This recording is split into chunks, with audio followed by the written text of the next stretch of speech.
सभापतिजीलाई मालिकको आदेश आएछ, आदेशको पालन गर्नु चाहिँ कि जनताको पक्षमा जानु चाहिँ त्यति मात्र भने रविको मामलामा मैले एकदम बुझेको छु। रविले कांग्रेस एमालेको 10 लाख भोट खाइदिएको कारणले उलाई कांग्रेस एमालेले सुनियोजित रूपले उसम प्रतिशोधको बदला लिएको हो। न्यायिक छानबिन गठन भयो भने उच्च स्तरीय न्यायिक छानबिन जिल्ला अदालतको न्यायाधीशको होइन अनि सर्वोच्च अदालतको सिटिङ जजको अध्यक्षतामा यदि सहकारीको न्यायिक छानबिन भयो भने सबभन्दा बढी एमाले र कांग्रेस छ। यदि यो सत्य भएन भने म राजनीति छोडिदिन्छु, यति तपाईले ग्यारेन्टी साथ भन्छु। यो राज्यले प्रतिशोध साध्या हो, केही मान्छे व्यक्तिगत प्रतिशोध साध्या हो। त्यसमा पनि तपाईलाई बताउँछु, मैले अहिले नै बताउँछु कि त्यही महामन्त्री रविको मुद्दामा चर्को बोल्ने त्यही महामन्त्रीसँग तपाईँ बाइट लिनु न कि कांग्रेसकै जिल्ला सभापति सर्लाहीको भ्रष्टाचार केसमा सर्वोच्च अदालतबाट त्यो सजाय पाएको छ। तर महामन्त्री भन्छ यही सभापतिमा हामी चाहन्छ किन उसकै घरमा खान्छु, उसकै गाडी चढ्छु, उसैले मलाई चुनाव खर्च लिने जो गरिदिन्छ। यस्ता प्रवृत्तिले त दोहोरो मापदण्डले चल्दैन। जनता पब्लिक है सब जानती है भने यो जनता सबै कुरा थाहा पाइराखेका छन्। यो सब जनताले थाहा पाइरहेको कुरालाई इग्नोर गर्न सक्दैन। यो दोहोरो मापदण्ड छ जुन कांग्रेसको महामन्त्रीको, त्यो दोहोरो मापदण्ड चल्दैन। सरकार अहिले संसदलाई फेस गर्न सक्दैन जबसम्म रविको मुद्दा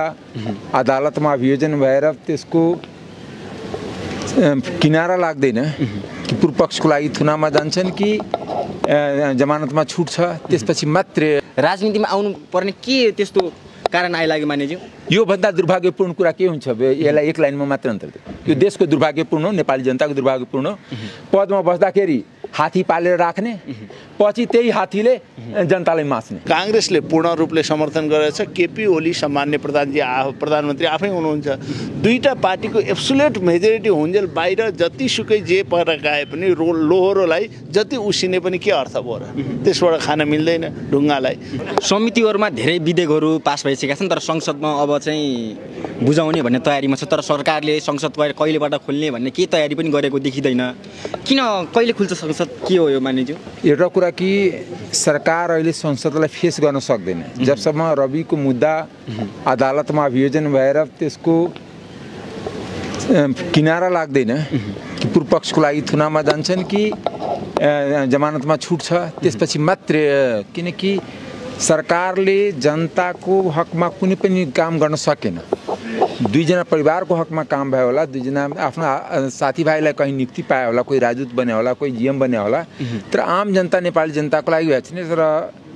अहिलेको जुन आजै गाएँ यहीँ सिन्धुपाल्चोकभित्र सुन्दैछु तपाईँको मार्फतबाट कि सरकार चाँडै केही अध्यादेशहरू ल्याइरहेछ। संसद जीवित हुँदा संसद नबोलाइकन यो पहिलोचोटि हो कि जो पुससम्म पनि संसदको कुनै छाँटकाँट छैन।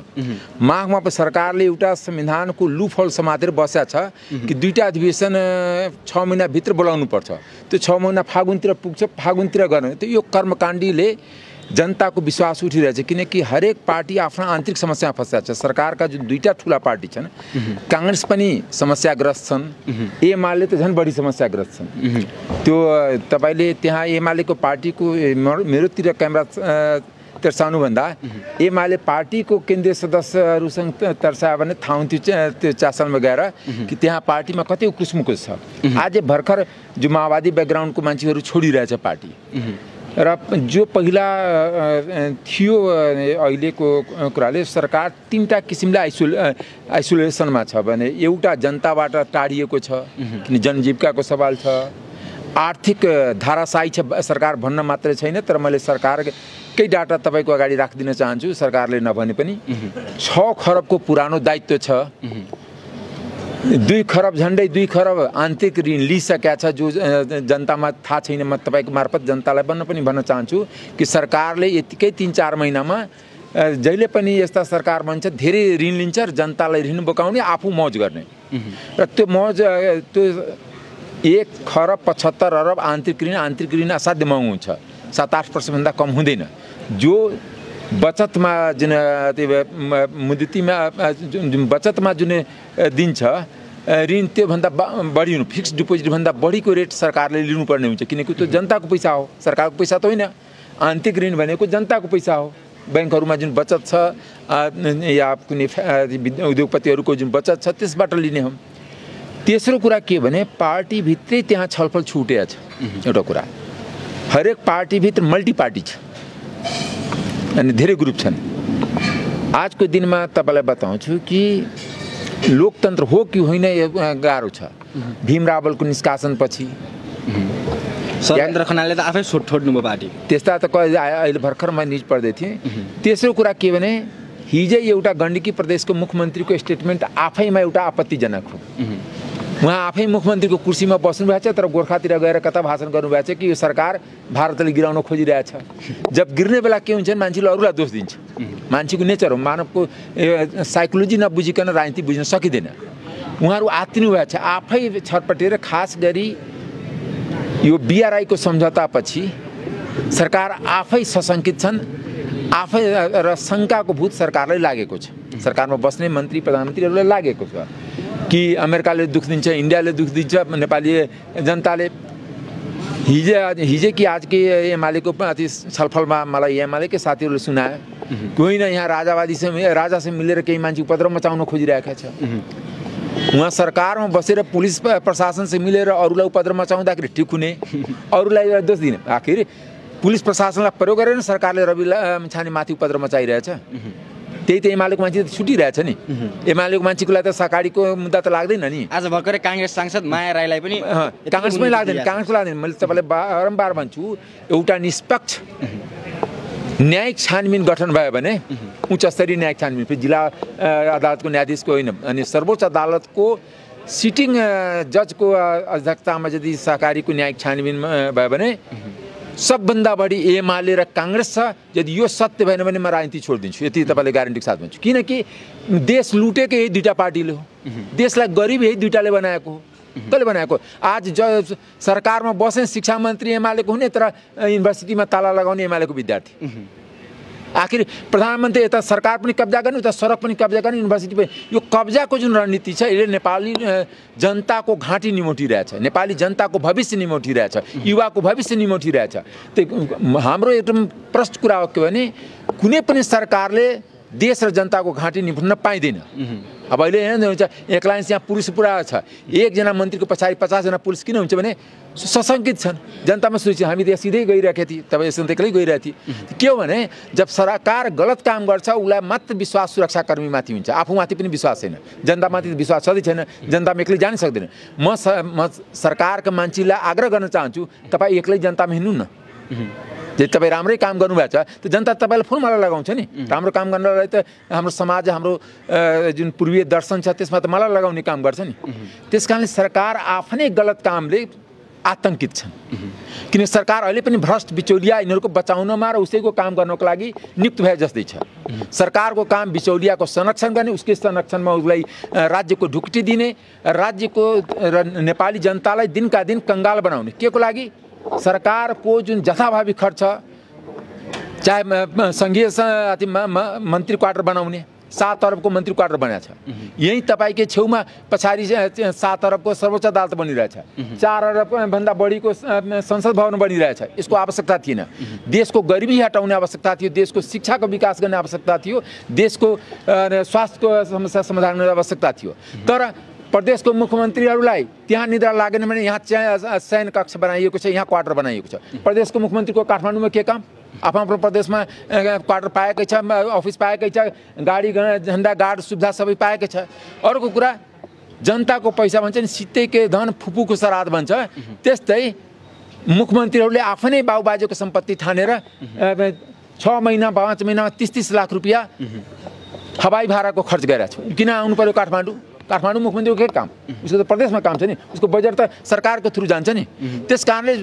जसरी सरकारको सम्पत्ति दलीय तन्त्र बनाएर, यो लोकतन्त्र होइन, दलीय तन्त्र बनाएर आफ्नो दलको कार्यकर्ताबाट लुट मचाउनु छ, त्यहीँबाट सरकार त्रसित छ। यहाँ कुनै बेला पनि फागुनपछि झिल्को लाग्न सक्छ, युवाहरू सडकमा आउन सक्छ, विभिन्न समुदायहरू सडकमा आउन सक्छ। किनकि सबैलाई आतङ्कित पार्न खोजिरहेको छ, जनता आतङ्कित छ, उसको जनजीविकामा प्रश्न उठिरहेको छ, उसको जनजीविका खत्तम भएको छ, कृषि खत्तम भएको छ, उत्पादन खत्तम भएको छ, महँगाई बढेको छ। विद्यार्थी युनिभर्सिटी दिनका दिन एउटा थप्दै जाने। आजको दिनमा नेपाल जस्तो सानो देशमा 18वटा युनिभर्सिटी छ। के को लागि? त 18 × 3 54 जनालाई भिसी रेक्टर स्टार आफ्नो कार्यकर्ता बनाएर गाडी चढाउनलाई। आफ्नै पार्टीका कार्यकर्ताहरूले अस्ति पनि जुन दिल्लीमा जुन पूर्व परराष्ट्र मन्त्री र अहिलेको परराष्ट्र मन्त्री गए थियो एउटा भाषण गर्नु कुनै इकोनोमिक एजेन्डाले होइन काठमाडौँ युनिभर्सिटीको विश्वविद्यालयको भाइस चान्सलरको कोटा काङ्ग्रेसलाई परेको छ त्यो दुईजना लिएर गएको मान्छे आफू भिसी बन्न रजिस्ट्रार बन्नको लागि यो कुरा त हामी देखिराखेका हुन्छौँ नि यो कुरा बोल्ने आँट गर्दैन किन दलमा बोल्यो भने दलबाट निकालिदिन्छ जुन जबसम्म दलभित्र लोकतन्त्र छैन हुँदैन तबसम्म देशमा लोकतन्त्र हुँदैन जबसम्म दलमा अति समस्या रहिरहन्छ मानौँ न के कुन नियमले 40 वर्षदेखि प्रचण्डै अध्यक्ष भइराख्नु पर्ने आजसम्म कुनै देशको नेपालको होइन कुनै देशको एउटा यस्तो राजा पनि मैले गुगलमा सर्च गरेर पाइनँ कि 40 वर्षमा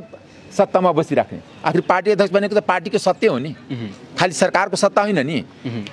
कुन कारणले आजसम्म कुनै अध्यक्ष पशुपति आर्यघाट गइन्जेलसम्म अध्यक्ष बसिरहेको छ चाहे त्यो मधेसका बेसका पार्टी होस् चाहे मोहन ठाकुरका पार्टी हुन् चाहे उपेन्द्र यादवका पार्टी हुन् अनि चाहे प्रचण्डका पार्टी हुन् चाहे केपी ओलीका पार्टी हुन् चाहे शेरबहादुरका पार्टी हुन् यिनीहरू पार्टी भनेको पसल हो लोकतन्त्र होइन लोकतन्त्र ठिक छ म यति दिन काम गरेँ अर्को आउँछ अर्कोले काम गर्छ यो हाम्रो निजी सम्पत्ति त होइन तर अहिले के भएछ पार्टी निजी सम्पत्ति भएछ जो बोल्यो त्यसलाई निकाल्ने भीम रावलको एउटै दोष थियो नि 30-40 वर्ष काम गरे पनि बोल्यो कि निकाल्ने घनश्याम भुसालहरूको त्यो एउटै दोष थियो नि घनश्याम भुसालदेखि लिएर अथवा त्यहाँ त त्यस्ता 10 भाइको कस्तो बिजोग छ तपाईँले गएर सोध्नु मलाई अस्ति पनि भनेको थिएँ लोकतन्त्र के हो गएर सोध्नुहोस् मिनेन्द्र रिजालसँग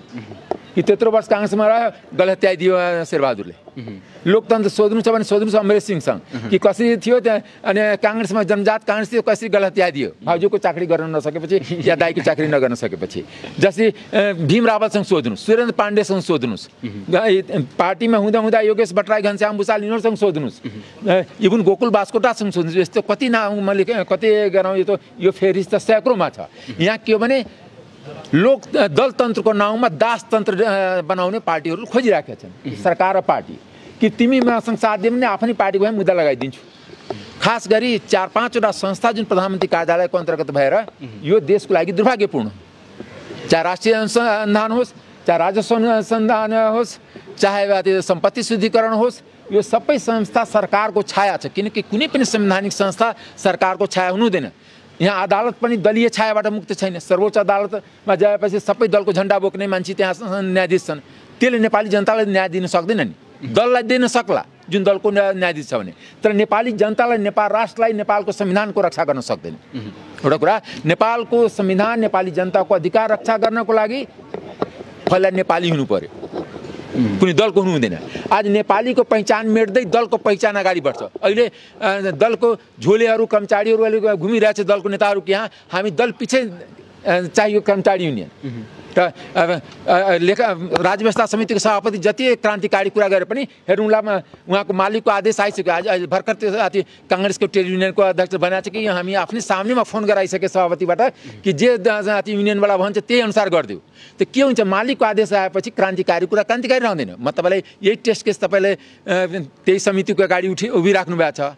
कहाँ यो राजव्यवस्था समितिको सभापतिजी आफ्नो मालिकको अनुसार नै प्रतिवेदन बुझाउँछ संसद आउँछ त्यसपछि हामी देखिहाल्छौँ एउटा कुरा के भने सरकारी जनताको पैसा खाएर युनियन किन चाहियो तलब जनताको पैसाले पाउँछ कि दलको पैसाले पाउँछ या त दलले सरकारको ढुक्टीमा पैसा जम्मा गरिदिनु पर्यो दलीय मेरो एकदम क्लियर मान्यता छ र नेपालको हित तब हुन्छ जब यो युनियन खारिज हुन्छ कुन खरिदारको तलब कुन खरिदारभन्दा कम छ कुन सुब्बाको तलब कुन सुब्बाभन्दा कम छ कुन मालीको तलब कुन मालीभन्दा कम छ त्यस कारणले यदि निजामतीमा युनियन बनाउन मिल्छ भने भोलि प्रहरीमा किन नमिल्ने सशस्त्रमा किन नमिल्ने नेपाली सेनामा किन नमिल्ने राष्ट्रिय अनुसन्धानमा किन नमिल्ने ऊ पनि त सरकारको तलब खाइरहेछ सरकारको तलब खाँदाखेरि जो वर्दी लगाएको छ त्यसलाई नमिल्ने जो वर्दी लगाएको छैन त्यो के राज्यभन्दा माथि हो त्यस कारणले यो देशको निजामती कर्मचारी कम्प्लिटली ध्वस्त भइसकेको छ यस्ता कर्मचारी प्रशासनले नेपाली जनताको र नेपालको विकास गर्न सक्दैन नेपाली जनताको भलो गर्न सक्दैन जो दिन प्रतिदिन नेपाली जनताको कुभलो भइरहेछ विकास अवरुद्ध छ अनि खाली निर्माणको काम छ मतलब बताउनु न कि यो जुन जम्मै ठाउँमा भ्यू टावर बनाएर नेपाली जनताले के पायो देशमा 1 खरबभन्दा बढी म खालि 5 अरब दमकको कुरा गर्न खोजेको होइन देशभरिको यो गाउँपालिका नगरपालिकाले जुन लुट उठाएको छ प्रदेश सरकार लुट उठाएको छ प्रदेश सरकार के हो माथिको दल सरकारको एउटा युनिट हो पार्टीको भातृ संगठन हो यदि काङ्ग्रेसको सरकार एमालेको सरकार केन्द्रमा छ भने प्रदेशको सरकार पनि केन्द्र एमालेको त यस्ता कहीँ संहिता हुन्छ संहिता त के हुन्छ प्रदेशका त आफ्नो स्वतन्त्र स्वायत्त हुन्छ नि तर यहाँ सरकार चेन्ज हुने बित्तिकै त्यहाँ कोलिसन चेन्ज हुन्छ त्यो यो संहिता फाप्दैन नेपाली जनताको लागि भार हो यो तरिकाको संहिताको सैद्धान्तिकमा पक्षपाती मान्छे हो तर यस्ता भारतन्त्र यस्ता लुटतन्त्रको विरोधी हो किनकि जनताको पसिना खुन पसिना ट्याक्स बुझाउँछ तब कसैले साग बेचेर कसैले एउटा चाउचाउ किने पनि त जनताले ट्याक्स तिर्छ नि एउटा कपडा किन्दाखेरि पनि त एउटा ट्याक्स दिन्छ एउटा सानो ब्याट्री किन्दा पनि ट्याक्स तिर्छ त्यो पैसा जथाभावी सरकारले खर्च गरिरहेछ र त्यो लुटतन्त्र धेरै लामो जाँदैन किन यो लुटतन्त्र हो नि किनकि खाली भवनमा खर्च हुने खाली सिटी हलमा खर्च हुने यो कुनै पनि सिटी हलमा इभन विदेशीसँग पनि सम्झौता गर्दाखेरि दुईजनाको कन्स्टिट्युन्सी नेपाल राष्ट्रको प्रतिनिधित्व गरेर गएको हो कि आफ्नो कन्स्टिट्युन्सीको प्रतिनिधित्व गरेको परराष्ट्र मन्त्रीलाई चाहियो आफ्नै श्रीमानको कन्स्टिट्युन्सीमा एउटा सिटी हल प्रधानमन्त्रीले चाहियो आफ्नै निर्वाचन क्षेत्रमा एउटा स्पोर्ट्स कम्प्लेक्स त्यो नेपालको समस्या यही दुईटा समस्या थियो त्यो समस्या समाधान चाइनिजको भिजिटमा समाधान भएको छ त्यो जोइन्ट स्टेटमेन्टमा तपाईँ हेर्नुहोस् यो दुईटा आएछ त्यस कारण यो तरिकाले समग्र नेपाली जनता र नेपालको हित गर्दैन तबसम्म देश अगाडि बढ्दैन त्यस कारण देश के हुन्छ त्यसले भन्नुभयो कि राज्यले प्रतिशत साधु प्रहरीहरूको चाहिँ गलत प्रयोग गर्यो भनेर भन्नुभयो होइन रविको मामलामा मैले एकदम बुझेको छु यो राज्यले प्रतिशोध साध्या हो केही मान्छे व्यक्तिगत प्रतिशोध साध्या हो त्यसमा पनि तपाईँलाई बताउँछु मैले अहिले नै बताउँछु कि त्यही महामन्त्री रविको मुद्दामा चर्को बोल्ने त्यही महामन्त्रीसँग तपाईँ बाइट लिनु न कि काङ्ग्रेसकै जिल्ला सभापति सर्लाहीको भ्रष्टाचार केसमा सर्वोच्च अदालतबाट त्यो सजाय पाएको छ तर महामन्त्री भन्छ यही सभापतिमा हामी चाहन्छौँ किनकि उसकै घरमा खान्छु उसकै गाडी चढ्छु उसैले मलाई चुनाव खर्च लिने जो गरिदिन्छ यस्ता प्रवृत्तिले त दोहोरो मापदण्डले चल्दैन जनता यो पब्लिक है सब जानती है भने यो जनता सबै कुरा थाहा पाइराखेका छन् यो सब जनताले थाहा पाइरहेको कुरालाई इग्नोर गर्न सक्दैन यो दोहोरो मापदण्ड छ जुन काङ्ग्रेसको महामन्त्रीको त्यो दोहोरो मापदण्ड चल्दै रविले काङ्ग्रेस एमालेको 10 लाख भोट खाइदिएको कारणले उसलाई काङ्ग्रेस एमाले सुनियोजित रूपले उससँग प्रतिशोधको बदला लिएको हो त्यो कानुनभन्दा पनि प्रतिशोध त्यहाँ बढी देखिन्छ मानेजी मैले अन्त्यमा चाहिँ जोड्न चाहे अहिले पछिल्लो समय चाहिँ पूर्व राष्ट्रपति र पूर्व उपराष्ट्रपति राजनीतिमा आउने भन्ने हल्ला चलिरहेको छ र माओवादी केन्द्रकै बैठकमा पूर्व उपराष्ट्रपति नन्दकिशोर पुन बैठकमा नै पूर्व उपराष्ट्रपति एउटा देशको उच्च ओहदामा बसिसकेको व्यक्ति राजनीतिमा आउनु पर्ने के त्यस्तो कारण आइलाग्यो मानेजी योभन्दा दुर्भाग्यपूर्ण कुरा के हुन्छ यसलाई एक लाइनमा मात्र अन्तर यो देशको दुर्भाग्यपूर्ण हो नेपाली जनताको दुर्भाग्यपूर्ण हो पदमा बस्दाखेरि हात्ती पालेर राख्ने पछि त्यही हात्तीले जनतालाई मास्ने यसको इक्जाम्पल यही हो किनकि राष्ट्रपति भवनमा करोडौँ खर्च हुन्छ सालको तपाईँ बजेट हेर्नु न राष्ट्रपति भवनको कार्यालयको कर्मचारीदेखि मालीदेखि खाना पकाउनेदेखि क्वार्टरदेखि बिजुली बिलदेखि पानी बिलदेखि कति खर्च हुन्छ सालको र त्यो खर्च लिएर बस्ने र पछि फेरि त्यही जनतालाई मास्ने राजनीतिमा आउने यो के हुन्छ नि या त राष्ट्रपति उपराष्ट्रपति यो देशलाई सुरु हुन्छ त खारिज गरिदिए भइहाल्छ राष्ट्रपति उपराष्ट्रपति यदि राजनीतिमा आउँछ भने किन बेचारा बनाउनु पर्यो पहिलेदेखि राजनीतिमा छँदै थियो राजनीतिमा रहिरहोस् त्यो बिचमा किन त्यो डिस्कन्टिन्यू हुने त राष्ट्रपति उपराष्ट्रपति भनेर देशले मानिदिनु पनि पर्यो कि यो विवाद रहित पद हो देशको गार्जियन हो र पछि आएर फेरि म जहाँ थिएँ त्यहीँ थिएँ आफ्नो जात देखाइहाल्ने सेवा सुविधा पनि खाने र आफ्नो जात पनि देखाइहाल्ने यो के हो भने रङ्गेको स्याल जस्तै एउटा कथा हो जङ्गलको एउटा स्याल त्यो नीलको नदीमा गयो नाउँमा खसेपछि उसको शरीर पुरै निलो भयो जम्मै बाघ र शेरहरू डराएर भन्यो कि यो त ठुलो जानवर कुन आयो यस्तो त देखेको थिएन जङ्गलमा उसलाई राजा बनायो जब सबै स्यालहरूले उहाँ गर्न थालेपछि त्यो राजाले पनि उहाँ गर्न थालेपछि त्यसलाई बाघ र शेरहरूले लखेटे जस्तै नेपाली जनता यस्ता स्यालहरूलाई लखेट्छ धन्यवाद मान्यजी स्वागत छ यहाँलाई धन्यवाद आज समितिको बैठक बस्दै तपाईँ विरुद्ध पनि धेरै प्रश्नहरू उठे होइन बिचमै कुरा नकाट्नु पर्थ्यो सभापतिले बोल्दा भन्ने एउटा मान्ने तपाईँकै सांसद पनि आक्रोशित हुनुभयो तपाईँले मिलाउन सक्नु भएन भन्ने के विषयमा अघि हिटहृदय नाम थामी के विषयमा भन्नु नि त तपाईँहरू तपाईकै पार्टीको सांसद होइन भन्नु तपाईले बीचमै कुरा काट्नुभयो कस्तो कुरा आक्रोशित हुनुभयो त्यो होइन कोही साथीहरूको वास्तवमा आफ्नो कुरा राख्नुहुन्छ समितिमा राख्न पाउने अधिकार पनि छ सबैलाई हामी समय दिन्छौँ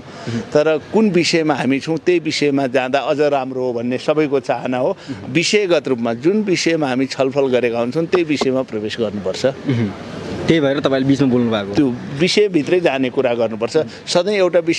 विषय छ अर्को विषयमा ल्याउने कुरा समितिभित्रै नहोस् भन्ने चाहना हो जस्तो रवि लामिछानेको मुद्दा फेरि तपाईँ अब रवि लामिछाने विषय आज छँदै थिएन म त्यहाँ चोट यहाँ आजकै विषयमा जस्तो रवि लामिछानेको मुद्दा विषय वारपार नभइकन चाहिँ संसद खुलाउनु हुँदैन तपाईँ त्यो फेरि त्यो राज्य व्यवस्था समितिले हो संसद खुलाउने नखुलाउने अनि तपाईँ क्वेसन्स पनि त्यसरी गर्नु नि त त्यो सभामुखसँग सरकारसँग गर्ने कुरा मसँग गरेर भयो त होइन तपाईँले एउटा कुरा भने हामी समिति संसद चलोस् भन्ने पक्षमा छ तर उपयुक्त समयमा संसद बोलाउने काम होला हुन्छ समय त्यसको चाहिँ संविधानले नै 6 महिनाको फरकमा संसद बस्नुपर्छ भन्ने छ त्यहीभित्र बस्छ 6 महिना नाग्नु हुँदैन भन्ने छ छिटै फेरि माओवादी र एमाले काङ्ग्रेसको सरकार बन्दैछ एमाले पार्टी सरकारबाट बाहिर जाँदैछ भन्ने कुरा हल्ला आइरहेछ मानिज्यू के हो तपाईँहरू सरकार ट्याक्दै हो तपाईँहरू फेरि यसै गरी भ्रम सिर्जना गर्ने पत्रकार कतिजना हुनुहुन्छ तपाईँहरू भ्रम सिर्जना गरेको होइन मानिज्यूले भनेर जानु मानिज्यू अर्को कसले भन्नुभयो थाहा छैन तर एउटा कुरा बुझ्नुहोस् काङ्ग्रेसका तपाईँको झन्डै 88 जना सांसद माओवादीका 78 जना सांसद काङ्ग्रेसले पूर्ण रूपले समर्थन गरेछ केपी ओली सामान्य प्रधानमन्त्री आफै हुनुहुन्छ दुईटा पार्टीको एब्सोल्युट मेजोरिटी हुन्जेल बाहिर जतिसुकै जे परेर आए पनि लोहोरोलाई जति उसिने पनि के अर्थ भयो र त्यसबाट खान मिल्दैन ढुङ्गालाई त्यही खेल हो ढुङ्गालाई उसिन्ने काममा नलाग्नु होला प्रचण्डको लकी कार्डले काम त गर्ने होइन फेरि त्यो कार्ड तपाईँसँग ल्याएर पेश गर्नु भन्नु होला यहाँ अहिले काम लाग्दैन हस् मानिज्यू अहिले जुन सरकार छ त्यो 84 सम्म जान्छ प्रधानमन्त्रीजीको राम्रो प्रयास छ सबै काम गर्नमा गरिरहनु भएको छ हामी पनि सरकारले गरेका राम्रा कामको समर्थन गरेर हिँडिरहेछौँ केही अलिकति अझ गति अगाडि बढाउनु पर्छ भने त्यो पनि हामी तयार छौँ धन्यवाद हस् धन्यवाद मान्यज्यू स्वागत छ यहाँलाई धन्यवाद राज्य व्यवस्था तथा सुशासन समिति भनेको सबै समितिहरूभन्दा एकदम सर्वसर्वा समिति माथिको समिति नै पर्छ तर धेरै जनताहरूले एउटा आशा गरेर राज्य व्यवस्था समितिमा चाहिँ उजुरीहरू दिनुभएको छ त्यो उजुरीहरूको सम्बन्धमा चाहिँ के गर्ने भनेर छलफल भयो तपाईँहरू बीच के निष्कर्षमा पुग्नुभयो तपाईँहरू आज धन्यवाद राज्य व्यवस्था सुशासन समिति जस्तै अन्य समितिहरूको पनि आफ्नै महत्त्व छ र सबैको क्षेत्राधिकार फरक हुन्छ त्यसैले कोही भन्दा कोही कम सानो त होइन राज्य व्यवस्था सुशासन समितिले चाहिँ देशको राज्य व्यवस्था सुशासन हेर्ने हो र त्यसको आफ्नै क्षेत्राधिकार छ जम्मै समितिको जस्तै हाम्रो पनि कुन कुन मन्त्रालय हेर्ने भन्ने क्षेत्राधिकार छ पहिलो कुरा दोस्रो कुरा आज जुन चाहिँ उजुरीहरूको बारेमा सबै साधारण नागरिकहरूले जुन चाहिँ उजुरीहरू राखेको कुरा थियो त्यसमा हाम्रो बृहत छलफल भयो तपाईँले हेऱ्यो भने अब सैकडौँ उजुरीहरू परेको देखिन्छ 98 वटा आज रिपोर्टिङ भएकोमा 98 वटा चाहिँ उजुरीहरूको कुरा आएको छ त्यसमा एउटा एक किसिमले चाहिँ समितिले चाहिँ त्यसलाई चाहिँ एउटा समराइज गरेर हामीलाई रिपोर्टहरू आज दिएको हो र त्यसमाथि छलफल कसरी गर्ने अगाडि कसरी बढ्ने भन्ने कुरामा चाहिँ छलफल भएको हो र चाहिँ हामीले छलफलका क्रममा विभिन्न सांसदज्यूहरूले विभिन्न कुराहरू त राख्नु भएकै छ र मैले आफूले राखेको कुरा चाहिँ म भन्छु कि चाहिँ एउटा कुरा चाहिँ हामीले चाहिँ भन्न कुरा गरेको चाहिँ के थियो भने एउटा त यो नागरिकहरू चाहिँ कति असन्तुष्ट रहेछन् भन्ने यसबाट देखिन्छ कि यत्रो 9800 वटा उजुरी आइराख्दाखेरि चाहिँ हाम्रो चाहिँ उजुरी हेर्ने त अन्य निकायहरू पनि छन् नि त राज्यको त्यो निकायहरूबाट कतै न्याय नपाएर चाहिँ राज्य व्यवस्था सुशासन समितिमा आएको हो त्यसकारण हामीले उजुरीलाई त हेर्नै पर्छ नहेरिकन भएन तर सँगसँगै के भने समितिको चाहिँ एउटा विधेयक बनाउने मुख्य काम हो विधेयकै बनाउने काम पनि हेर्नुहुन्छ भने झन्डै हाम्रो 40 वटा विधेयक पास गर्नुपर्नेमा हाम्रो चाहिँ यो गणतन्त्र लोकतान्त्रिक गणतन्त्र आएको चाहिँ हाम्रो संघीयता आएको चाहिँ 9 वर्ष भइसक्दा पनि 40 वटा जति विधेयकमा पनि अहिले हामीले जम्मा 18 वटा मात्रै काम गरेको अवस्था छ भन्दा पनि हामीले विधेयकमा धेरै काम गर्नुपर्ने अवस्था हो तर त्यति हुँदै पनि नागरिकको उजुरीलाई हामीले नकार्न सक्दैन जो यहाँ आएका गृहमन्त्रीज्यूले पनि भन्नुभयो नि त यहाँ आएका हामी सबैजना जनप्रतिनिधि हौँ र जनताले उठाएका उजुरी छन् भने हामीले हेर्नुपर्छ त्यसलाई भन्ने कुरा भएको हुनाले सबै छलफलपछि चाहिँ एउटा निष्कर्ष के आयो भने एउटा चाहिँ हामीले चाहिँ एउटा उपसमिति बनाउने र त्यो उपसमितिले चाहिँ त्यसलाई चाहिँ हेरेर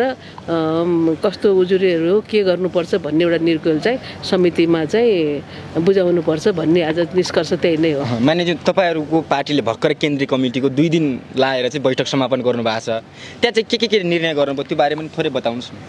हुन त अहिलेको आजको मिटिङमा मात्रै कुरा गर्छु भन्नुभएको थियो, तपाईँले सोधिहाल्नुभयो होइन। त्यही पनि मैले भन्छु, हाम्रो तपाईँले भनेको सही कुरा हो कि हाम्रो चाहिँ 2 दिन लामो चाहिँ हामीले चाहिँ हाम्रो केन्द्रीय समितिको बैठक बसेका हौँ। त्यसमा मुख्य रूपले हामीले चाहिँ अहिलेको समसामयिक राजनीतिमा कुरा गरेका हौँ र दोस्रो कुरा चाहिँ हामीले चाहिँ हाम्रो उपनिर्वाचन जुन अस्ति नै भएको थियो, उपनिर्वाचन विभिन्न ठाउँमा हामीले 26वटा ठाउँबाट हामीले गरेका थियौँ, त्यसको बारेमा हामीले चाहिँ छलफल गऱ्यौँ, समीक्षा गऱ्यौँ, एउटा चाहिँ के गर्नु पर्थ्यो के गर्यौँ भन्ने कुरा त्यसको एउटा निर्मम समीक्षा पनि हामीले गऱ्यौँ। त्यो बाहेक हामीले चाहिँ हाम्रो कसरी हाम्रो सङ्गठनलाई चाहिँ मजबुत बनाउने, सङ्गठन बनाउने र सङ्गठनमा भएका मान्छेहरूलाई प्रशिक्षणका कुराहरूदेखि लिएर अनि त्यसपछि त्योभन्दा बाहेक हामीले जलेश्वरमा प्रस्तावना जुन पास गरेका थियौँ त्यसमाथि पनि हामीले बृहत रूपले छलफल गऱ्यौँ र त्यो जलेश्वर प्रस्तावनामा आएका कुराहरूलाई चाहिँ हाम्रो प्रशिक्षणको कार्यक्रममा चाहिँ राख्नुपर्छ भन्ने कुराहरू यस्तै कुराहरू आएको हो।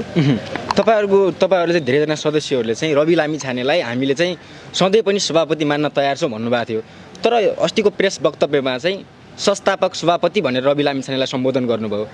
त्यो कुरा के हो मानिज्यू? न यस्तो यसलाई त अब ठुलो बनाउनु पर्ने कुरो केही पनि होइन।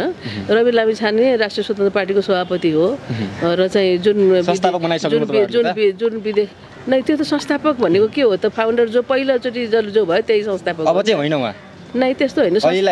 त्यस्तो भन्दैन। संस्थापक भनेको त त्यसको मानेको अर्थको अनर्थ नलगाउँ। संस्थापकको अर्थ चाहिँ के हो भने जो सभापति अथवा जो पनि मेम्बर छ जो सुरुमा सुरु गर्दा थियो त्यसलाई संस्थापक भन्ने चलन छ नि, त्यसै अनुसारले संस्थापक भनिएको, त्यसको कुनै अन्य कुनै अर्थ होइन। र उहाँ चाहिँ सभापति हो र जो विधि कानुनले जहिलेसम्म उहाँ सभापति हो तहिलेसम्म सभापति हो नि त, त्यसमा कुनै दुई मत छैन हो। हस् है त, धन्यवाद। दलअनुसारको युनियन राख्ने सेतो पार्टीमा मैले तपाईँको इन्टरभ्यू मेरो होइन, काङ्ग्रेसको युनियनको त्यो के पोखरेल के नाम छ होइन उहाँहरूको के छ युनियनमा होइन, उसले भनेको मैले तपाईँको कुरा भनेको होइन, उसले के भनेको छ सेतो पार्टीमा इन्टरभ्यू छ। भर्खर म पढेर निस्किँदै थिएँ, उहाँहरू आइसक्यो। मैले भने कि सभापतिजीलाई मालिकको आदेश आएछ, आदेशको पालन गर्नु चाहिँ कि जनताको पक्षमा जानु चाहिँ त्यति मात्र। अमरेश पनि एउटा पार्टीको सभापति हो।